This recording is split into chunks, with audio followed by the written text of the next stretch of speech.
Cena de filme em plena capital gaúcha. Um helicóptero da Brigada Militar acompanhou uma perseguição a um carro roubado pelas ruas de Porto Alegre.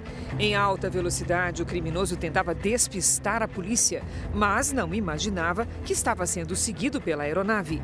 Na fuga, ele entrou numa comunidade para tentar se esconder, abandonou o carro e seguiu correndo a pé. Mas não deu para ir muito longe. O criminoso acabou capturado pelos policiais. Ele já tinha passagem pela polícia por tráfico de drogas, receptação de veículos e outros crimes.